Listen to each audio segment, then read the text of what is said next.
Buzzing stocks में आज पहला नाम है एलआईसी का, यानी कि लाइफ इंश्योरेंस कॉर्पोरेशन, जिसके कल बाजार बंद होने के बाद नंबर्स आए। नंबर्स अगर आप देखेंगे तो सारे पैरामीटर्स पर, चाहे आप इनका न्यू बिजनेस प्रीमियम देखिए, एनुअल प्रीमियम इक्विवेलेंट देखिए, वीएनबी देखिए, मार्जिन्स देखिए, सब कम होकर आते हुए देखें। लेकिन कैच ये है कि जितना बाजार मान के चल रहा था कि इनके नंबर्स गिरेंगे या फिर कमजोरी आएगी, उतनी कमजोरी इनके नंबर्स में नहीं देखने को मिली है। तो नंबर्स वैसे कमज़ोर हैं लेकिन उतने ख़राब नहीं हैं जितना बाजार मान के चल रहा था। 7.5% की तेज़ी आप देखिए फिलहाल life insurance corporation of India में दिख रही है। सर 948 का हाई 936 के आसपास, अभी क्या करें इसमें?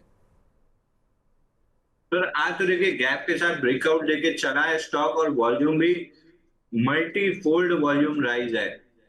आज हो गया 18.9 मिलियन, और 3 बजते बजते प्रोबेबली हम 3:30 बजे तक 20 मिलियन के ऊपर वॉल्यूम कर लेंगे। 1600% वॉल्यूम राइज है, 50% रिट्रेसमेंट 960 से 970 के बीच में है। ये जोन पे एक बार अटक सकता है, तो अगर आपके पास लॉन्ग है तो 960 के आसपास प्रॉफिट बुक कर सकते हैं। उसके बाद मूविंग एवरेज कैचअप पे साइडवेज रह गया तो फिर ये next leg of up move बनाएगा, नहीं तो ये फिजल आउट हो जाएगी रैली। ठीक है, 960 रुपये के आसपास आपके पास पड़ा है तो यहाँ पे प्रॉफिट बुक कर लीजिए।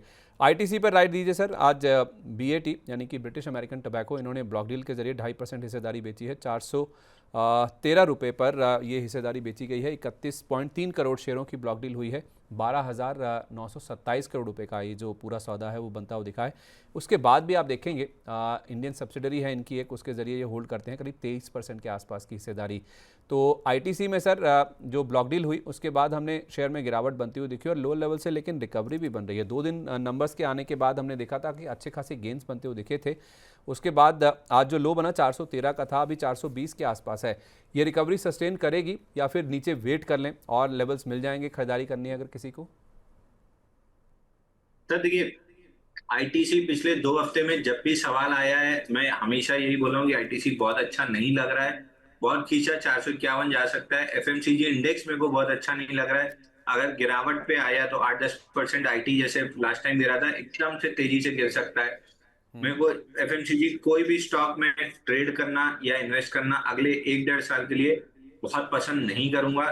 अपसाइड मोमेंटम बहुत कम है, डाउनसाइड मोमेंटम बहुत ज्यादा है, और डेवलप हो भी सकता है इससे ज्यादा। मैं इन स्टॉक्स को अवॉइड करके चलूंगा। जिस हिसाब से आज ब्रेकडाउन आया है ये ठीक नहीं लग रहा है। आईटीसी पे अगर आज का लो निकला तो फिर 374 364 की जोन टेस्ट की जा सकती है। ठीक है सर, मैंने आपसे बात करी भी थी कि शुगर स्टॉक्स के नंबर्स अच्छे आए हैं। त्रिवेणी इंजीनियरिंग, इसके नंबर्स का रिएक्शन हम देख रहे हैं। आज नंबर्स अच्छे हैं, मुनाफा 14%, रेवेन्यू 24%, अबिड्डा 25.5% ग्रो किया। मार्जिन भी बढ़कर आया, भले ही 10 बेसिस पॉइंट का यहाँ पे इंक्रीज है।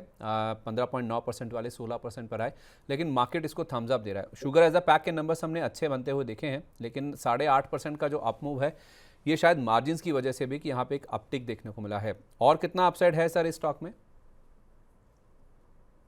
त्रिवेणी अगर एज ए शुगर पैक देखेंगे तो शुगर ठीक लग रहा है। एंसलरी में त्रिवेणी में भी अर्निंग्स गैप अप है।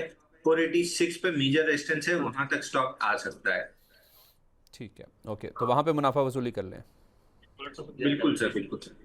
ठीक है सर, बीडीएल भारत डायनामिक्स, इसको भी एक बार देखिए। इनके कल बाजार बंद होने के बाद नंबर्स आए, नंबर्स खराब आएंगे शायद ही कोई मान के चल रहा था, और हमने 1842 रुपये तक का एक डिप भी देखा, क्योंकि मुनाफा इनका 5.5% नीचे आ गया। रेवेन्यूज जरूर इनके 2 गुना के आसपास होते हुए दिखे, अबिड्डा 5.5% टूट गया और मार्जिन्स 37% वाले 17% पर आ गए। तो मार्जिन जो इनके आए हैं वो काफ़ी नीचे आते हुए देखें। सर आपने नंबर्स को कैसे रीड किया? स्टॉक तो नीचे से रिकवर हो रहा है सर, लोअर लेवल्स पे लोग बाइंग कर रहे हैं।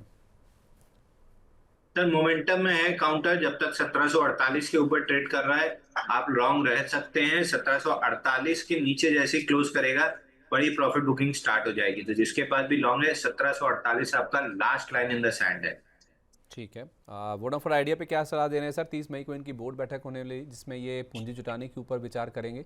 आज इसके ऊपर स्टॉक रिएक्ट करता हुआ दिख रहा है। मल्टीपल ऑप्शंस हैं जिसको ये कंसीडर करेंगे बोर्ड बैठक में, जिसमें राइट्स इशू भी है, डेट है, पब्लिक ऑफरिंग्स हैं, जिसके ज़रिए हम देख रहे हैं कि वोडाफोन आइडिया में जो फंड रेजिंग है उसके जो विकल्प हैं वो तलाशे जाएंगे। तो वोडाफोन आइडिया में सर आज जो अपमूव बन रहा है इसमें क्या निकल जाना चाहिए या फिर कोई थोड़ी बहुत अपसाइड की और गुंजाइश है? तो देखिए वेंटिलेटर पे तो है मरीज, अब एक आध स्टेरॉइड एराइड और दे देंगे, एक आध ग्लूकोज ये इलेक्ट्रॉल वगैरह पिला देंगे। बट इवेंचुअली होना क्या है, ये लगभग क्लियर है। मैं बिल्कुल भी स्टॉक के फेवर में नहीं हूँ। ना मैं 18 रुपए पे था, ना 10 रुपए पे था, ना 5 रुपए पे हूँ। मेरे को तब भी 18 रुपए से 5.70 आते हुए दिख रहा है। अभी भी मेरे को 5 रुपए 70 पैसे आते हुए दिख रहा है। 5 रुपये 70 पैसे आता हुआ दिख रहा है। आईएफसीआई पे क्या बोलेंगे सर? आईएफसीआई 15 मई से लगातार चल रहा है। 15 मई को इनके नतीजे आए थे और नतीजों के बाद से आप देखेंगे तो 50% से ज़्यादा का मूव ऑलरेडी स्टॉक में देखने को मिल चुका है। नंबर्स दोनों पैरामीटर्स पर आप देखें शानदार थे। चाहे आप तिमाही दर तिमाही देखें तो ये घाटे से मुनाफे में आती हुई दिखी है। 30.7 करोड़ का मुनाफा था, वो आ गया 227 करोड़ रुपये का। 30.7 करोड़ का घाटा था, 227.3 करोड़ का मुनाफा आ गया और ईयर ऑन ईयर बेसिस पर भी मुनाफे में 44.5% की ग्रोथ है। इतना बड़ा शार्प अपमूव आने के बाद अब क्या करना चाहिए सर आईएफसीआई में? फिलहाल प्रॉफिट बुक करना चाहिए सर। वीकली पे स्विंग आई के टारगेट थे 69 तक के, वो आ चुके हैं। हम्म। अब लग नहीं रहा कि इसी मूव में खिंचेगा, बट आप कंसोलिडेट करके जब खिंचेगा तो 80 रुपए 45 पैसे आ सकता है। एक बार प्रॉफिट बुक कर लेना ज्यादा वाइबल सौदा रहेगा। चलिए ठीक है सर, तो इसमें एक बार आप प्रॉफिट बुकिंग कर सकते हैं। 50% से ज़्यादा चल चुका है जब से इसके नतीजे आए हैं। तो इसी के साथ बर्निंग स्टॉक्स को हम यहीं पर समेटते हैं।